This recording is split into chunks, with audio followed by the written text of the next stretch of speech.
digamos que seja uma maneira de repensar esse relacionamento que sempre foi importante, mas acho que é trazer esse valor e trazer muita confiança.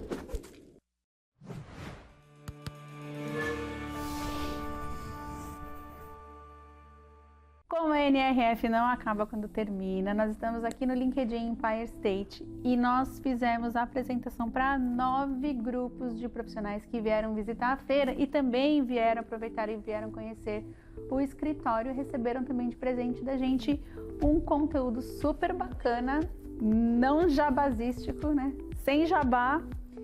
E eu acho que seria super legal se a gente contasse sobre o que a gente falou. E Sandro, você trouxe muitos insights e estatísticas sobre o futuro das vendas B2B com IA. O que a gente já percebeu desse futuro e o que a gente ainda não se deu conta de como a IA vai interferir e mudar até o jogo das vendas daqui para frente? Primeiro, como sempre, é muito bom estar com vocês, eu adoro, né? Acho que a gente tem uma parceria muito bacana e estar aqui conversando com você é sempre um prazer, Fê.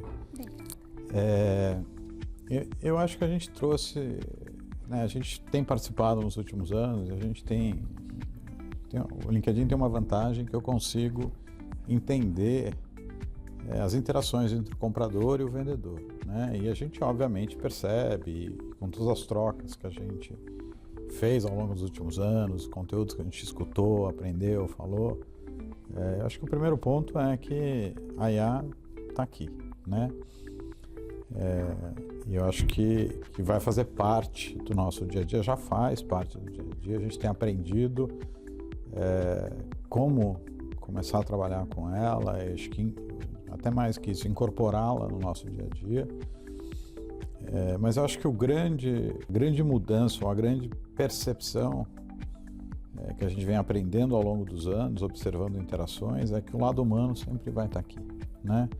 E a gente já falava isso há algum tempo. Acho que no começo a gente trazia muito ponto de inteligência artificial, viabilizando mais tempo entre o comprador e o vendedor, né? Que eu acho que isso tem um impacto direto na receita, não tem muita discussão nesse ponto, mas eu acho que a gente agora tem aprendido e entendido também a importância da confiança, do relacionamento, não que seja um aspecto novo, mas eu acho que com o passar dos anos, né, a gente pensar aí desde 2022, quando a gente teve aí um contato direto com a IA generativa, muita coisa evoluiu, muita coisa incorporou-se no nosso dia a dia.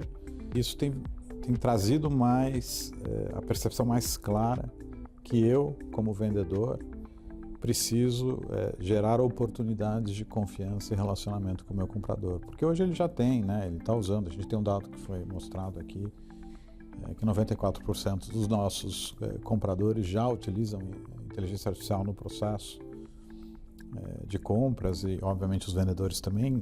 Interessante, um pouquinho menor, média 88%.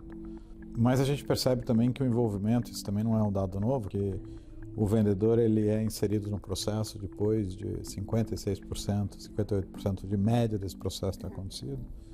Mas o que a gente percebe é a importância desse relacionamento, dessa confiança dentro do ecossistema que a gente vive atualmente, nesse momento de inserção, né? Até porque o tempo é curto, né? Em termos de a interação que vai acontecer ali ela é curta, então você tem que gerar valor naquela interação e mais do que nada confiança, né? Eu acho que talvez, digamos que seja uma maneira de repensar esse relacionamento que sempre foi importante, mas eu acho que é trazer esse valor e trazer muita confiança.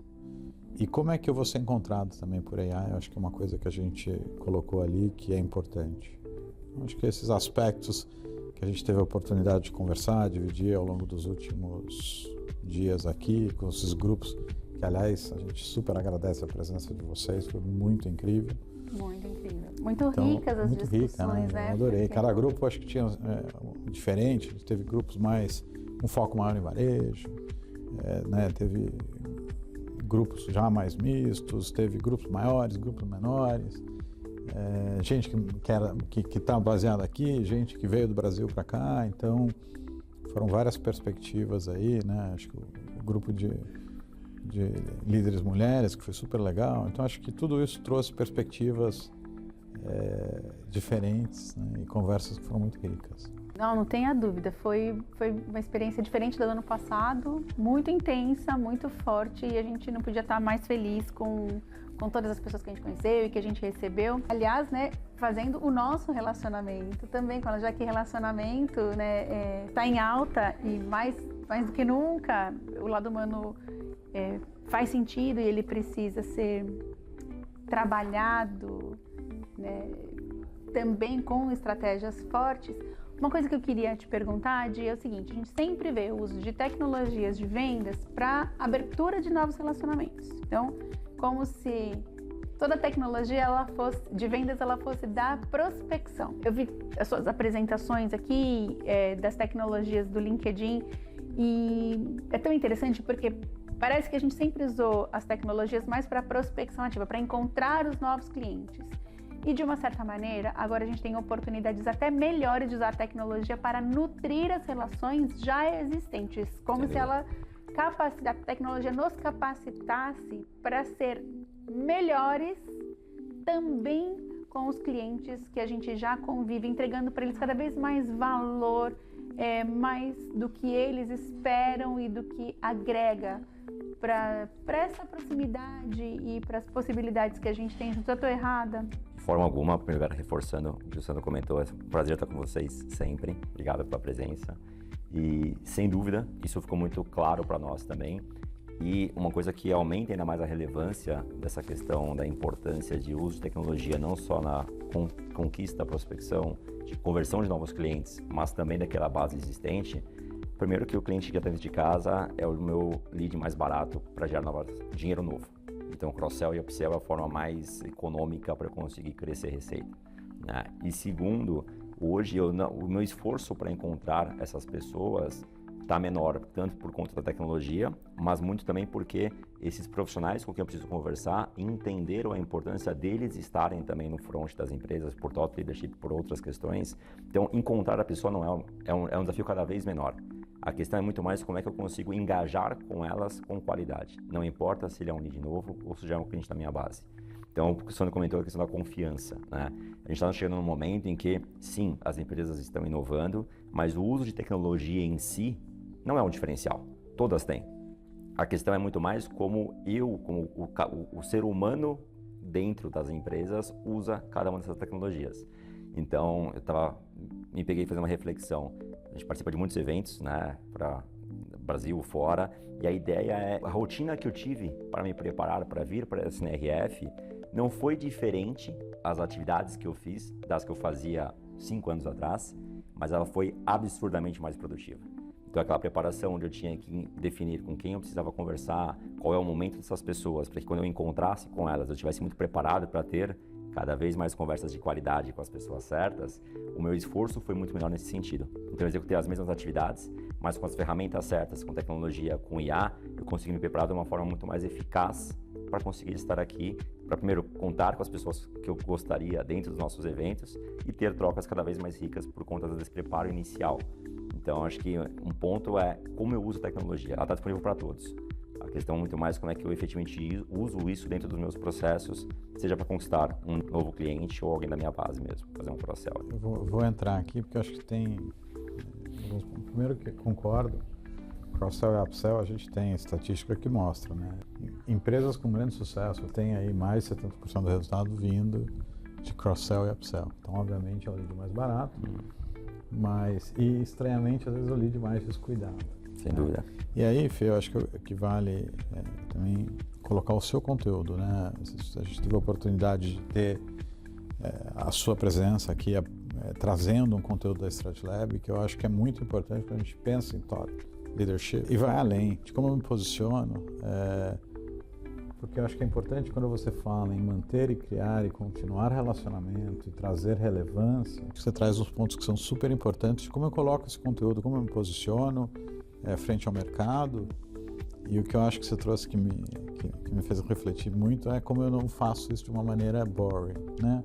você faz até o trocadilho que eu adorei do B2B Boring, que é realmente como é que eu me posiciono para o meu cliente com relevância, com conteúdo, com valor, mas como eu faço isso de uma forma leve, que proporcione esse relacionamento continuar leve, com confiança, com evolução, com uma percepção de parceria, né? Que eu acho que é cada vez mais, de novo, muita tecnologia, muita gente fazendo muita coisa, a gente está até aprendendo ainda a fazer agentes que façam muitas coisas, etc., que vai virar uma commodity em termos de... Todo mundo vai ter, né? Vai deixar de ser um diferencial.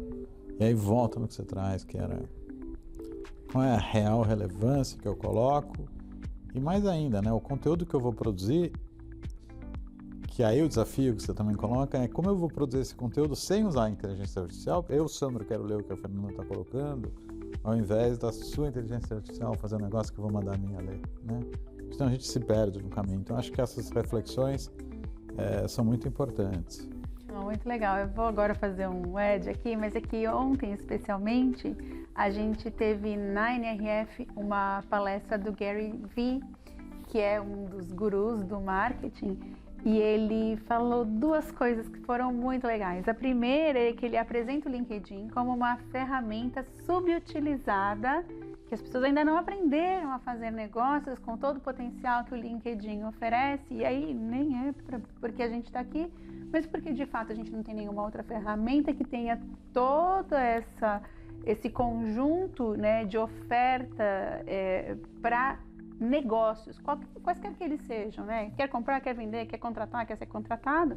Então eu acho que isso foi muito pertinente, a gente já falava disso, mas é muito pertinente, e também reforçou, junto com outros speakers, que o conteúdo que funciona é o que é bom para o outro.